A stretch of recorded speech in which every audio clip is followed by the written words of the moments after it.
Hi everyone, it's Kelly. Happy New Year! I just wanted to let you know that I have launched a new project called Knitters for Flint to raise money for the kids in Flint in conjunction with a group called Pack Your Back. You can find more information about the project on Twitter at Knitters4Flint or on our website knittersforflint.org.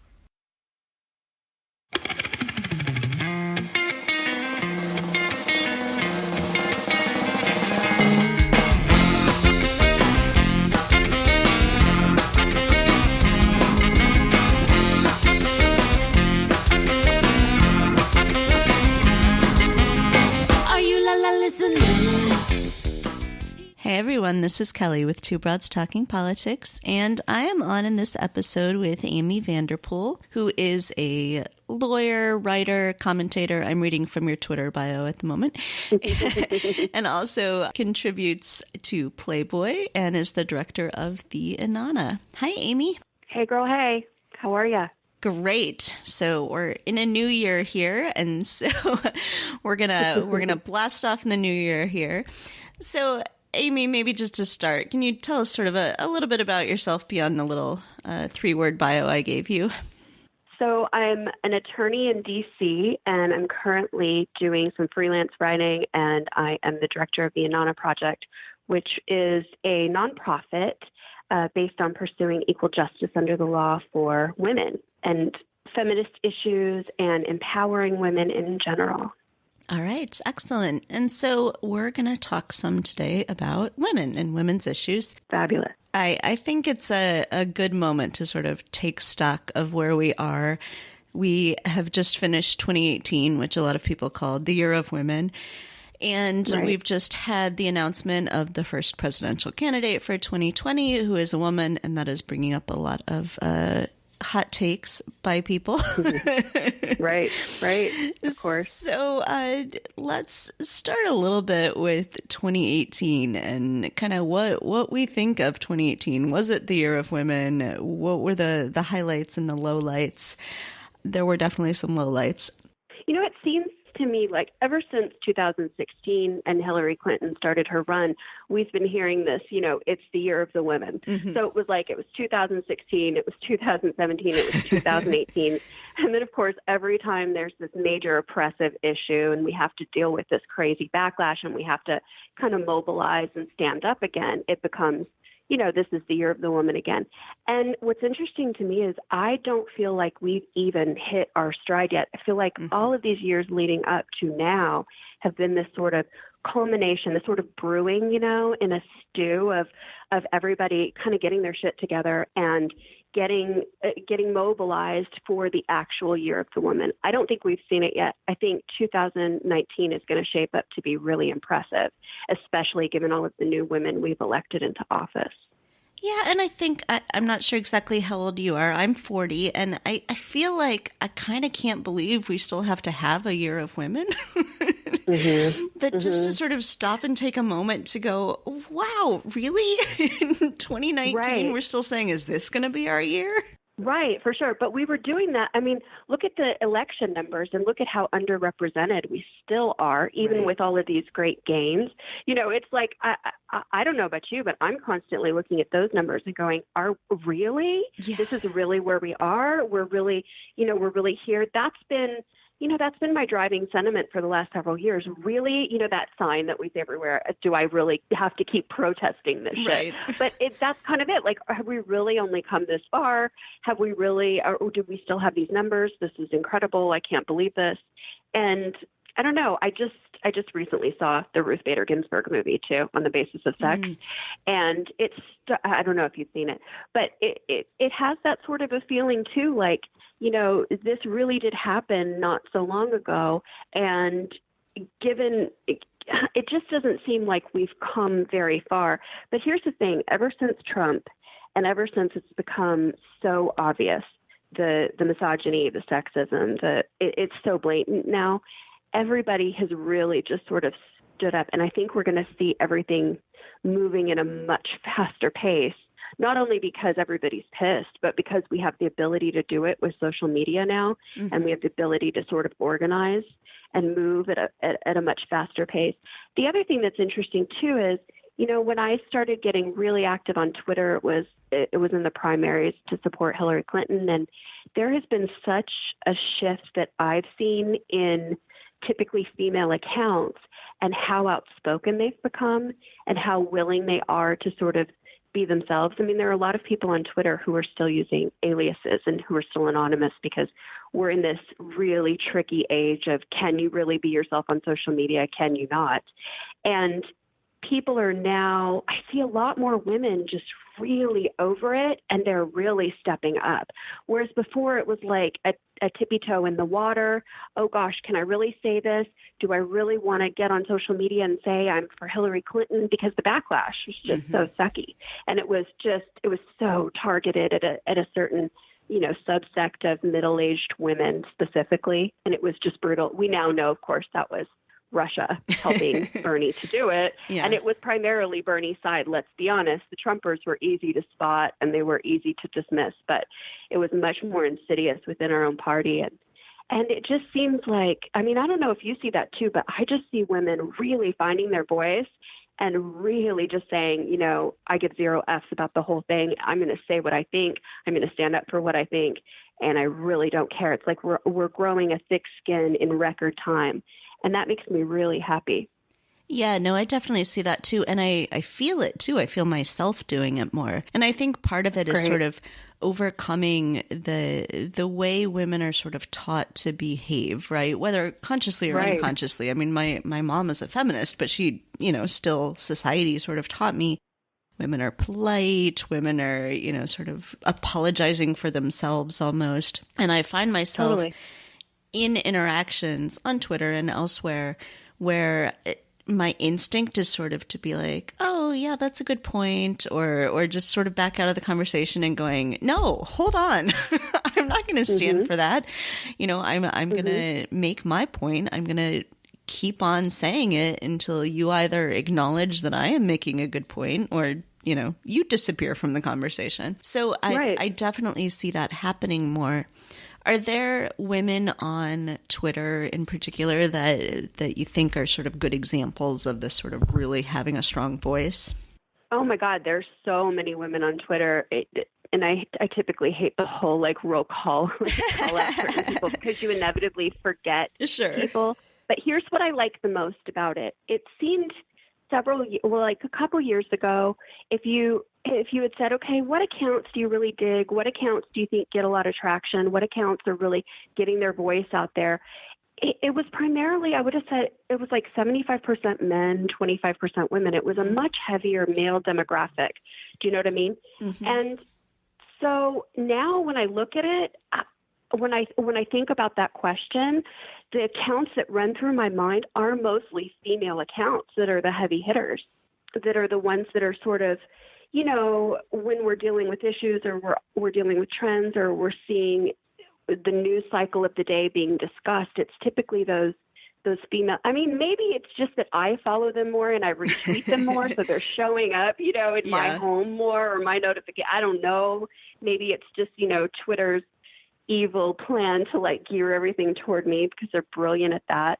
But I really think that women are not only pulling their weight, they're sort of shining in the whole thing. And the people that I find, I'm somebody who really needs heavy doses of humor and sarcasm with my news because it's just so inedible and it's so difficult to deal with on a daily basis, a day in and day out so much. So I tend to be really, really sarcastic and try to use humor to get through it. So I really respond to accounts that can be funny and can be logical at the same time. But it seems like the majority of those accounts are women. I don't know. Do you sort of see that too?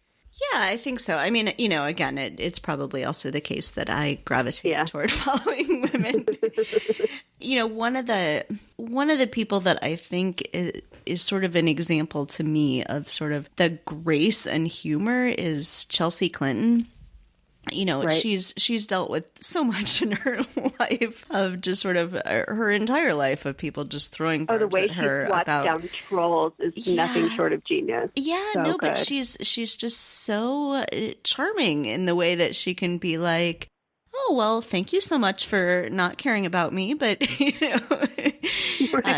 have a blessed day. And, it's just, right. it's really, and I'm sure she sort of had to develop that, but to be able to do it without seeming angry or bitter or anything, just be like, nope, this is who I am and you don't have to like it, I think is really terrific. And so, yeah, I think it's sort of this fine line, right, of people as you follow them, as you watch them, of not being just, and I don't want to slip into this sort of sexist, women are bitter and angry sort of thing, but there is a risk, not just for women but for men too, of an account being not fun to read because it's just sort of too far the other way.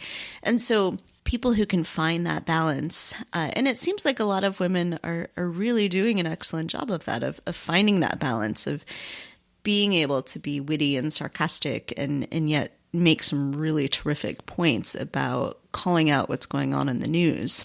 Well, let me tell you, the whole Kavanaugh episode really tested my ability to ride that situation because it does get tricky. You're right. You have to maintain this sort of optimistic perspective because nobody wants to hear you like bitching in and out 24/7. It's not inspiring. People want to be inspired, but at the same time, you need to keep it real because you're not going to really reach people if you're not being honest about what's happening and you're not calling it out. If your hot take is not based in authenticity, you're going nowhere anyway.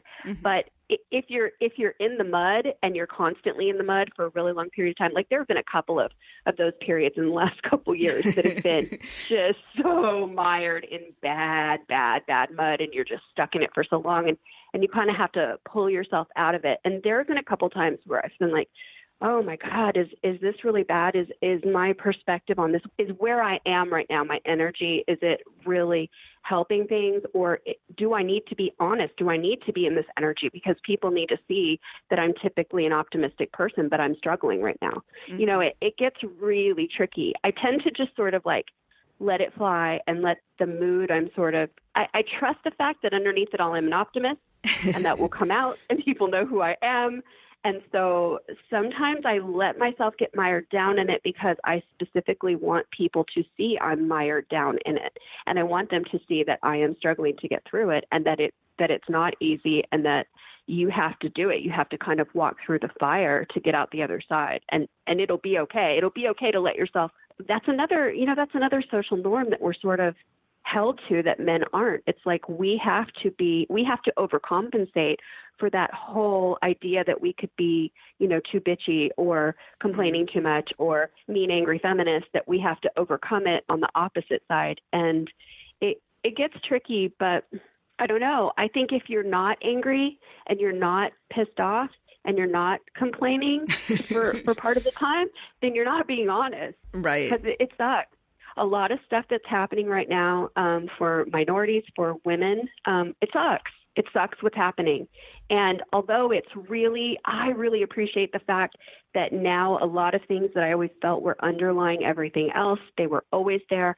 And I had to run around going, you saw that, right? I'm not crazy, right? That's really there, right? That now people are like, oh, that's there. There it is. There it is waving at you. Ooh, it is right there. Like there's a kind of a peace that comes with that. Like I don't have to waste 20% of my time going, wait a minute, did I see that? I can just go, oh yeah, I saw that. Here we go. Let's just move it on now. And so that's kind of nice. But on the other hand, it's coming at you all the time. It's so in your face and it's so aggressive that it does affect your mood. Have you noticed on Twitter too how, there is literally a mood of Twitter. There's an energy and it permeates out. Like there are days when Twitter is just really depressed and you can feel it collectively. I sort of name it like it's Twitter's mood, but it's everyone. Like you can feel it when everyone's tired, when everyone's had it, when everyone is just over it.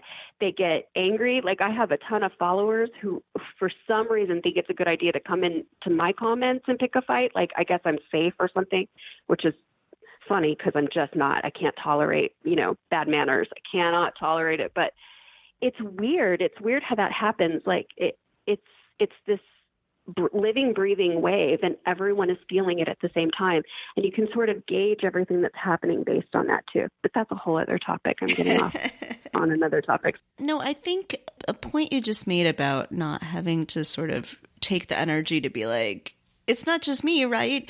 Is really important, because I think that I don't know that anyone's named this as like a fourth wave of feminism or whatever, but it kind of feels like it is. Like a younger generation didn't realize we still had a problem.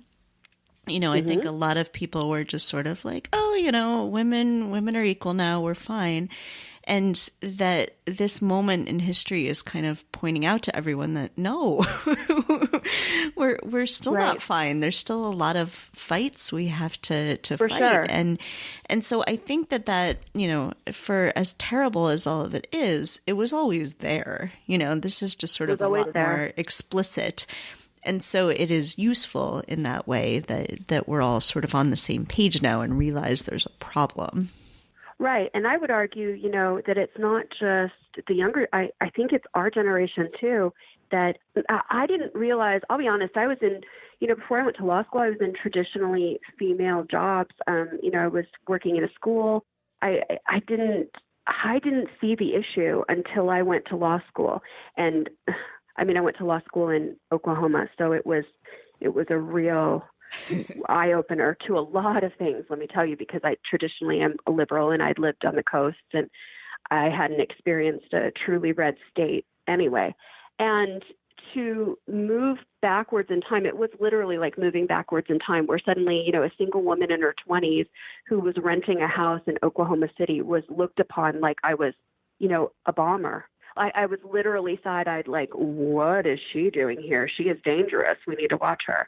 And it was insane to me. I remember going to rent a house, and one of the landlords was like, you know, you can't have men here after 10 p.m. I mean, this was in 2003, you know, and I looked at this guy like, and he said it like it was the God's honest, and like that was the law, and, you know, and I looked at him and I'm like, you can't put that in a lease, sir. You know, you can't contract who I have in my, it was just nuts. So, you know, I think that I didn't realize how backwards things were. And as I became more involved in, I mean, I wasn't super active in things until I went to law school. I got active in the National Organization for Women there. I was the president for the state of Oklahoma there. Let me tell you, that opened my eyes to a lot of things. And as I became more and more active in trying to write what had not evolved, I saw that my friends that I previously had a lot more in common with, we were sort of diverging. And I realized, you know, it's not just younger generations, and it's not just older generations who have sort of, they either took up the fight or they gave up because it wasn't worth it. You know, they either went into professional fields where they had to fight that fight every day, or they sort of stayed in traditional roles and it wasn't an issue to them, so it didn't exist. You know, our generation was seriously turning a blind eye to all of it. And that's what happens, though. That's what happens in major movements. I mean, if you're not being dramatically oppressed in the moment, people will always take the path of least resistance because they just don't want to deal with it. It takes a lot. You know, I thought after the Access Hollywood tapes came out, I thought there would be so much more of a problem, the kind of problem it should have been. It was so telling, and it was so obvious, and it was so clear what was happening. And I really thought that would end the whole Trump farce, and it just didn't. And that's when I sort of went, oh God, you know, all of these women that I'd previously been friends with, they not only don't see the problem, they don't want to see the problem. Mm-hmm. They don't want to deal with it because they think it makes them, the idea of being a feminist still to women our age is so dirty and so ugly, and it's so misrepresentative of what it really is, because people in generations before us have done such a good job at kind of spinning it as this really ugly, dirty, bad thing. You know, being a feminist is the most unattractive thing you can be as a woman if you want to be typically what's considered attractive and appealing to men in a certain way, and to other women, let's be honest. Yeah. I mean, my grandmother did that. And what's ironic is my grandmother was one of the most independent, you know, in her actions, feminist woman there could be. I mean, she was a single mother. She took care of her 2 daughters. She did all of these things on her own, but she was always, turning around saying, but don't be one of those feminists. Don't do that. You don't need to do that. I remember once she made an argument to me that she didn't need to make as much money as the men. And I said, but you're raising a family like a man. And the idea of that to her was so painful and so like she had failed as a woman, as this feminine ideal of a woman that a man would want to take care of, and all of these things that have been ingrained into us. She just saw that as failure. And I think that's part of the problem. I think that the rebranding of feminism is happening now.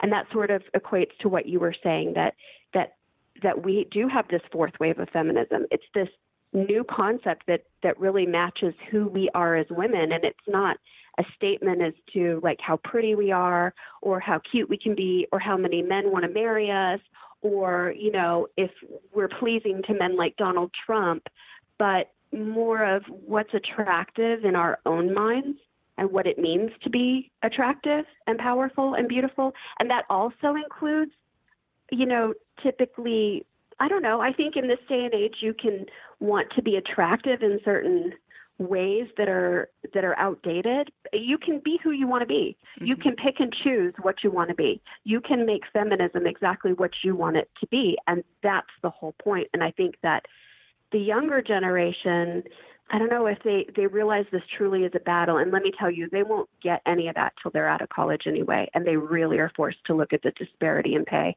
because they aren't being hit with it now because they're being fed that same, your equal lie, even though they're being tracked for certain fields and they're going to have less opportunity and it's going to take them a hot minute to figure out they're being denied those opportunities. They have about a 5-year after college thing where they sort of click in and go, oh, wow, this is really happening. If they go into a field that's not traditionally female, it takes them a minute. It takes them a minute to get out of the educational system, which is brilliant at camouflaging discrimination. So. Yeah. Now I have a T-shirt that says feminism is the radical notion that women are people. And I have 2 sons, and my 7-year-old read that shirt and was like, well, why wouldn't anyone be a feminist? And I was like, well, exactly. I don't know, honey. but yeah, we should all be feminist. We should all be thinking that women are equal and should be equal. I was in law school and that entire issue came up. I was in a class, it was employment law or something silly. And our teacher, I think, he was considered a Yankee liberal. That's literally what they called him. But one of the girls was giving an answer to something. And I think she was making an equality argument. I don't know. And she said, I'm not a feminist. Like she had to defend herself. I'm not a feminist. And the teacher he was like, why would that be wrong? Why would you need to defend that you're not a feminist? Like he called her out on it. And it was really, and this is a white man calling her out. It was very fascinating, but that's sort of what they did. It was like in that, and this is 2003, 2004. They're still apologizing for standing up for themselves. I don't get it. I think it's changing, but I wonder, here's the thing. It's changing in our circles. Let's be honest, we're kind of in a bubble of liberal thought, and we are exposed to the same notions. I'm not, going head to head with a ton of conservative women. In fact, if anything, I've probably started to weed them out of my life because at this point, if you're not woke to the whole thing, I can't deal with you. I just can't deal with it anymore. All of my friends from high school, all of that, I just can't. I used to try to be understanding and figure it out, but the denial is so heavy. I just don't have time for it. There's too much to do. I think one of the things we need to think about is how 2018 was a great year for women in some ways, right? We're going to, starting tomorrow, we're going to have a woman Speaker of the House again. Woohoo! And we're going to have the most women who have ever been in Congress. We had women elected as governors all over the country. There were a lot of really wonderful things that happened, but it's important to take... And diversity within those women too, which is important to add. Absolutely. But it's important to take stock of how much further we still have to go. So starting tomorrow, we're going to have 126 women in the 116th Congress. 126 is such a small percentage of the overall number. And so it sounds so great when you first hear it, like, oh, this is the most women who've ever been elected, and this is fantastic. But there are 535 members of Congress. I know. But it happened within a single year. Yes. Every time we can make these arguments back and forth on the flip over and over and over. I do it every day. I do it every day. I was talking to my mom the other day, and I was like, I always try to find the silver lining in everything. And I thought, had this fiasco with Trump not happened, we wouldn't be evolving as rapidly as we are. We wouldn't be pushing forward. I really don't believe so many women would have woken up. Same thing with the Brett Kavanaugh fiasco. It was horrendous. It was awful. It was not a loss I wouldn't wish for it, because it's going to cost us 40 years of jurisprudence, but it really woke a lot of people up. And I think it woke a lot of people up, like in our mom's generation. Did you feel that? I feel like, here's what killed me with the whole thing. That was such a rough, I want to say it was a month, because, we were going heavy into stopping him before the whole blow up happened. And then that was a rough 2 weeks. But when women started tweeting their stories and they started tweeting their attacks, I saw, that was painful. That was just rough. It was like reliving it every time. I don't know if you've experienced an attack like that, but for victims who have, it was like reliving the trauma over and over. And I saw so many women in my feeds who were older, who were much older, who were like my mom's age, who were talking about it for the first time on social media. A lot of them were on anonymous accounts. But I saw women who were naming their attackers, like, full names, who were saying things they had never imagined that they would say or that they would talk about. And I thought that was incredibly interesting. I guess I don't know why it shocked me that so many women our mother's age had been violated in that way. It's not. Statistically, it makes sense. But the idea of thinking about that, of thinking about, your mother who is aging, that she's been through something like that, I don't know. It made me really angry. It always makes me angry, but it made me really angry that women not only had experienced it, but that it took them so many years to be able to feel like they could talk about it and that they could speak up about it. I just think that that's kind of going to be the catalyst for evolving all of this change. If you can go, 60 years, however old, if you can go 60 years without ever talking about it, but suddenly be so inspired by what's happening that you're willing to break down that habit and that change, and you can do that, I just think there's no limit to what we can do. Well, and maybe the biggest change coming out of that is that it may have been in the past that someone like Clarence Thomas was confirmed anyway, that just sort of shut down women. And now Brett Kavanaugh is confirmed and women are like, no. Right. Maybe you didn't believe Christine Blasey Ford, but you're going to believe me. Right. We're not going to stand for this. Right. The reaction to this versus the lack of support for Anita Hill. And again, it's a different time when social media allows us a platform to speak to each other and hear each other in real time really quickly. So we can not only say what we think, but we can get confirmation, I feel that way too, which is really empowering. That's the one thing I sort of learned from Twitter in doing all of this. I'm an only child, and I sort of have this only child-centric view of the world. Like if something happens to me, oh my God, that's never happened to anyone else, because I just never grew up with people to compare myself to as I was growing. But I've learned that on Twitter, if something happens to me, it's happened to a lot of people. It's not that unusual. My experience is pretty typical. As a woman, as a person, as an American, there are people out there who have experienced that too. And my big shift in thinking has been from, oh God, I wonder if that's ever happened to someone too. If that's happened to me, it's happened to a lot of people. And there's something really empowering about that, because it gives you, it gave me this sense of, I'm going to say what I really want to say, even though it could be embarrassing or it could be raw or it could be make me really vulnerable. I'm going to say it because here's the thing. I know other people are thinking it or they felt it, and it may help someone find their voice, and it may help someone think about their experience. And it's like this domino effect, you know? And I think that's what we saw.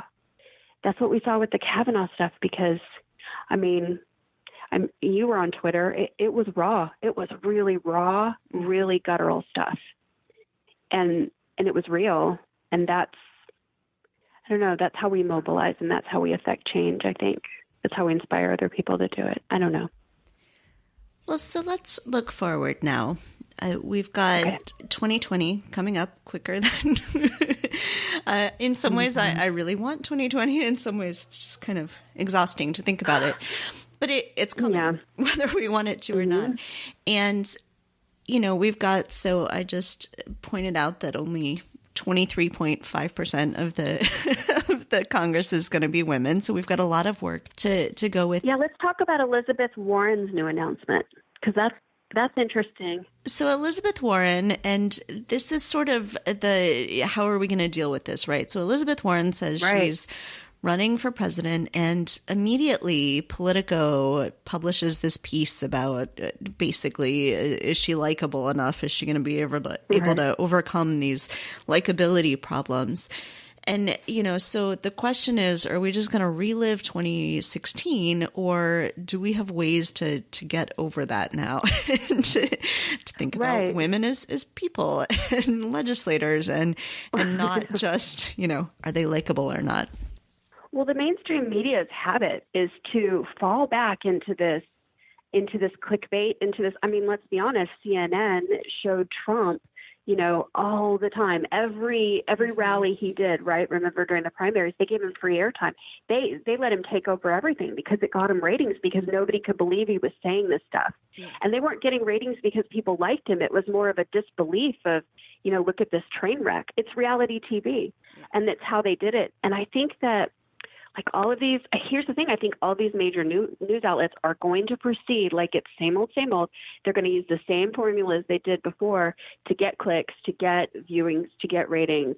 And it's up to us to kind of step in and go, no, we're not doing that this time. Nope, we're not going to do it, because there's not a market for it, because we won't have it, and we're calling it out. That's where I think people on Twitter with their voices are really critical, because we can determine what sells and what doesn't sell, and what moves and what doesn't move. And do you think that will then make a difference? You know, so we have a voice, and we're using the voice, and people immediately, I mean, not just women, not just sort of the women we all follow, but people immediately called this out and said, you know, look, what are you doing, Politico? This is, you know, you're falling into this same habit. But is it going to make a difference is the question. And what do we do to make sure that it does? It's going to make a difference. The question is, how big of a dent is it really going to make? I mean, how many people are really out there? Here's what I've figured out from the whole Twitter thing too, is that there are a lot of people out there who are like-minded, who are not really sure of their positions, and who who don't really catch those things as quickly as some of the rest of us, but they're impressionable in terms of seeing the tweets that catch it and going, oh yeah, I guess that is that.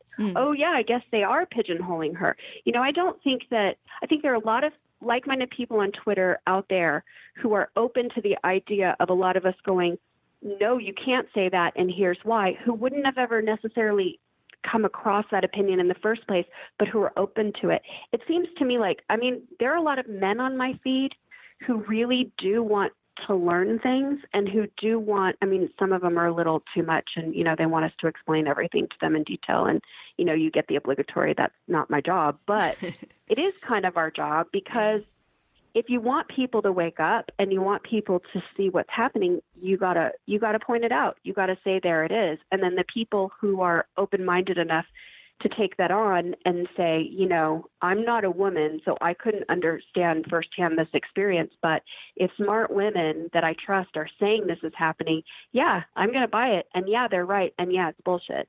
I think there is a big contingent out there of people who wouldn't catch it on their own, but who are willing to take it on board with other people catching it. The question is, how many of those people exist? How many of those, it's like the whole swing voter independent concept. How many of those people are really out there and are really listening and aren't tuned out? Because I got to tell you, I'm somebody who tries to be tuned in all the time. I know you are too, because you're always on Twitter. You're always working. And I know you're the same way. And there have been times, especially over this Christmas break, where I've had to tune out because I had to rest. I couldn't take it. And I think, oh my God, if we have to tune out, what are normal people doing? I call my best friend because he likes to be informed, but he likes me to break it down for him because he cannot stand it past a certain point. And I ask him what his threshold is to kind of get a gauge of where everybody in the real world really is, not us Twitter fanatics. And if I'm shutting down, then everybody's tired. I mean, the news cycle for the last couple of weeks has been so grindingly slow. Mm-hmm. And part of it's been like, oh God, this is so slow. I don't know what to do with myself. But then you realize, oh my God, that's by design. This is what they're doing. Everybody's exhausted. Even Trump is tired. Yeah. Even Trump is tired. His shenanigans have been cut by 75%. I mean, we're all exhausted. And so I don't know. The question is, what percentage of the bulk of American voters who are not as active as we are, but who are still willing to go out and cast a vote, what is that number? Who are they? Where are they? And what is that number? And are they going to be willing to continue the momentum we had in the midterms, which is to vote against something? Or are they going to need something more from the Democratic Party to vote for it? Does that make sense? Yeah, definitely. Do you think it will make a difference if we have more than one woman running for president this time? Yeah, I want to see it. I want to see it. Like Ruth Bader Ginsburg says, she wants 9 out of 9 Supreme Court justices that are women. That's when it'll be enough. I mean, I want to see them all be women. I mean, here's the thing. I'd love to see so many women running that we have an entire spectrum in the Democratic Party, from like the very most liberal to a more conservative to an even more conservative. Like, I want to see so many women running that women feel free to really be every level of moderate to conservative that they really want to be, that they really think about being in terms of policy, without this obligatory, we have to have a woman who's at the farthest left. Yeah. Although I would still want to vote for the woman probably on the farthest left. I'm just saying I want that freedom for women to be able to really espouse any policy that they truly have without worrying that they have to have one based on the understanding that they're a woman and they have to sort of be pigeonholed there.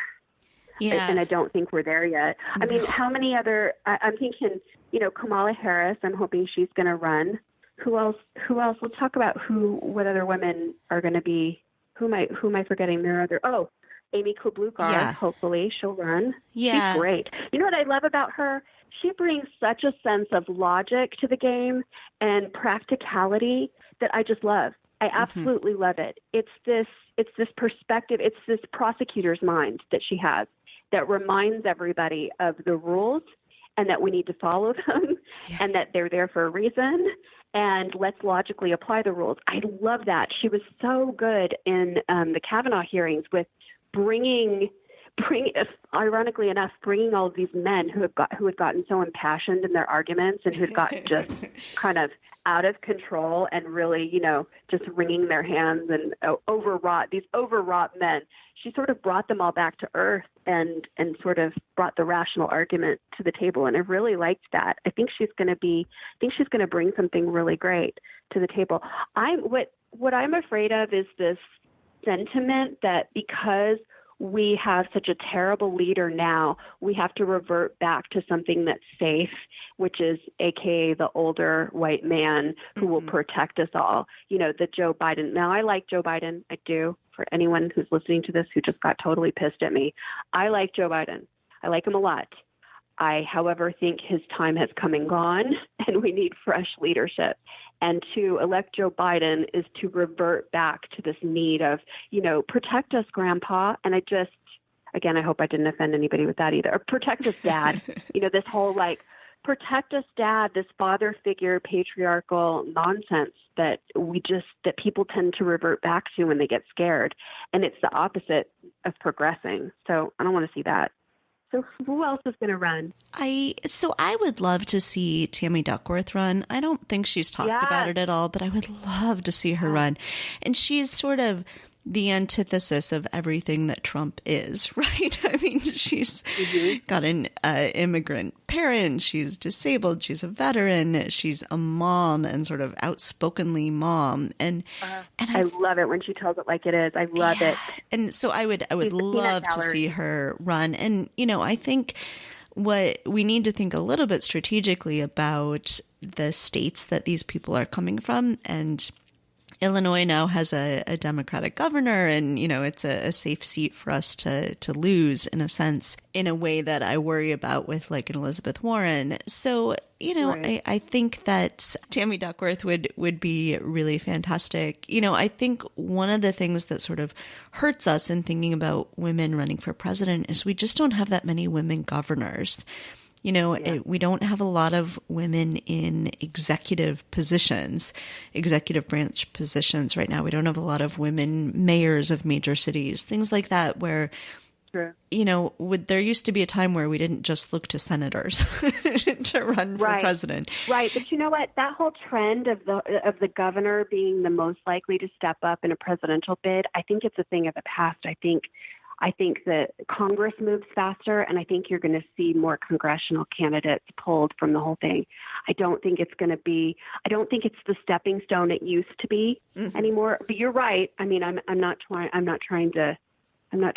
we need women leading those states because, laws are being made, and it's a great way defensively to protect from what's happening now.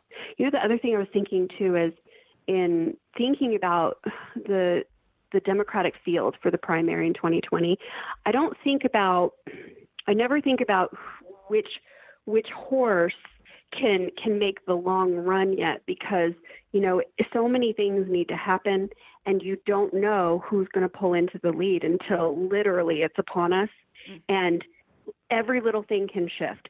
So to sit here and say, well, Elizabeth Warren can or can't do it is ridiculous. I mean, these arguments at this stage in the game are ridiculous.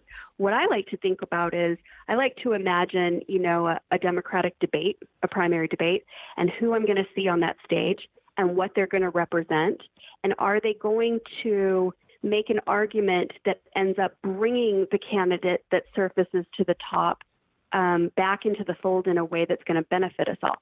Are they going to help push us more left on climate change? Are they going to help us? Are they going to represent women in totality? And that's why I love what you're talking about, the idea of a Tammy Duckworth and an Amy Klobuchar and a Kamala Harris and an Elizabeth Warren, all of these different women, because they're all so different and they represent Kristen Gillibrand, let's not forget her, all these different strategies and all these different ideas and all of these different tactics.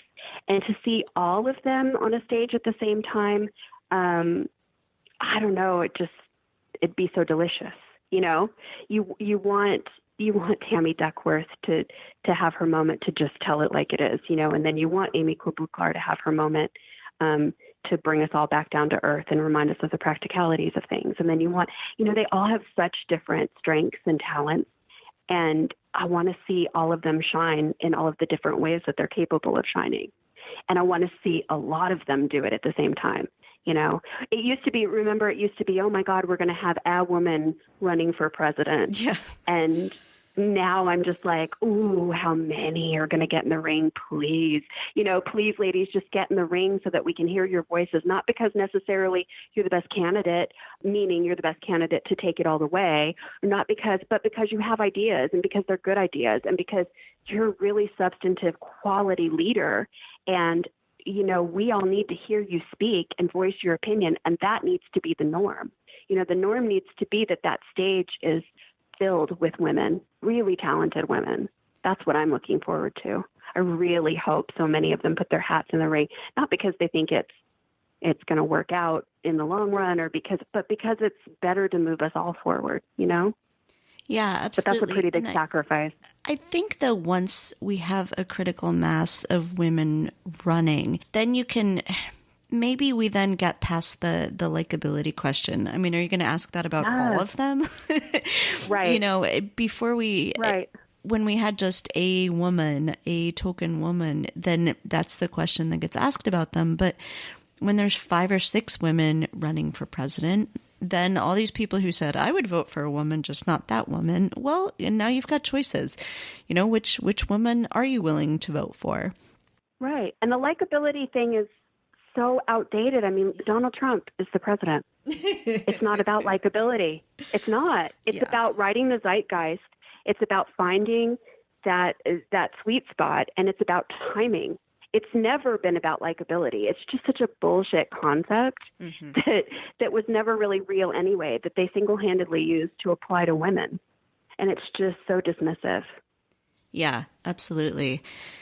So let me ask you, I know my answer. If all other things were equal, which it never is, would you vote for a woman over a man for president? Yes, in the absolutely. Primary. Yeah.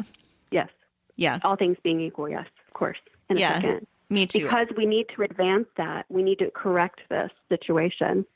Yeah, absolutely. I got into a fight on Twitter with someone who is, sort of misunderstanding that all other things being equal, part of the argument. And of course it never is. And, but he was like, well, would you vote for someone like, I don't even know who he was saying, like Cindy Hyde-Smith? Would you vote for Cindy Hyde-Smith over Beto O'Rourke? And I said, no, of course not.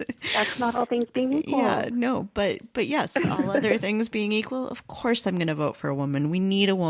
And I want someone who represents me in a way that men simply cannot. That's right. That's absolutely right. And you know what? Here's the other thing. To all of you lovely ladies and gentlemen out there listening to this right now, there's no shame in saying that. That's another thing. Let's break down this barrier in the whole, well, we need to defer and we need to be fair. And you know what? No, it's not fair. It's not been fair for a long time. And I don't really need to be fair because here's the thing. Things haven't been fair for us. I'm trying to advance my gender, and I don't need to be fair, and I'm not going to be. That's cool. It doesn't mean I'm going to step on your neck to do it. It just means when I have opportunities to advance myself or my gender, I'm going to take them without hesitation, just like a man would, and I'm not going to apologize for it. Yeah, absolutely. So don't apologize, ladies. Don't apologize. Think what you think and say what you want to say, and go for it, and don't apologize.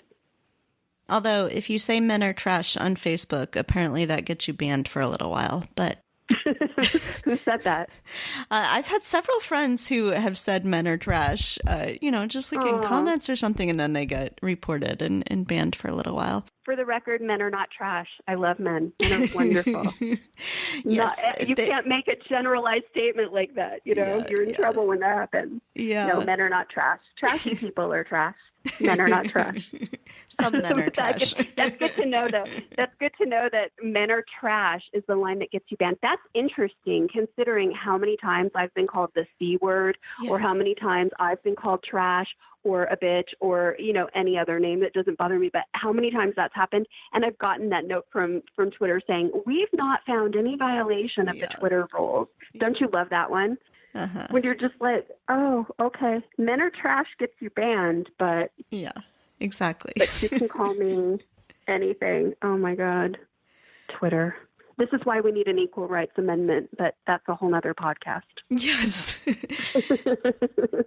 All right. So we've decided that 2019 and 2020 are going to continue to be Year of Women because clearly we haven't done enough yet. No. And it's on all of us to make sure that happens. We're just getting our stride, Yes. So much more to come.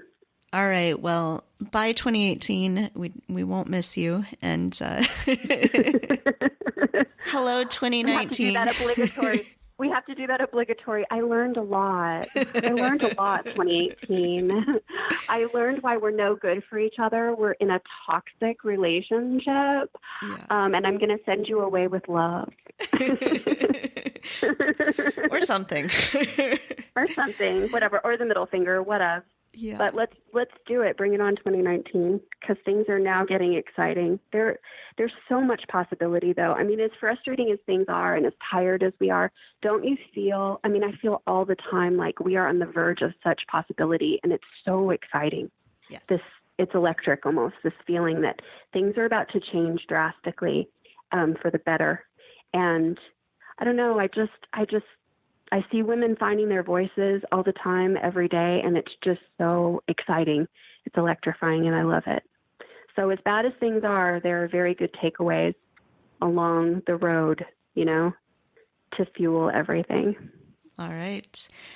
Well, Amee, thanks for joining me and talking through women's issues. I think this was really fun. It was totally fun. And people should go follow you on Twitter. I love your handle. Girls really rule. Thank you. Yes, right. Follow me on Twitter. Read my stuff. Say hi to me. I like to talk to people in the comments. So come on over. I'm sure after you post this, people can talk in the comments. So yes, say something. Say hi to us. Both Kelly and I like to talk to people. I just put you on the line there, Kelly. Absolutely. I love talking. But we do. All right. Well, Amee, thank you. And yay 2019. Yay 2019. Then another year of the woman. Yes. Thanks for listening to Two Broads Talking Politics. Our theme song is called Are You Listening? Off of the album Elephant Shaped Trees by the band Immunuri, and we're using it with permission of the band. Our logo and other original artwork is by Matthew Wethlin and was created for use by this podcast.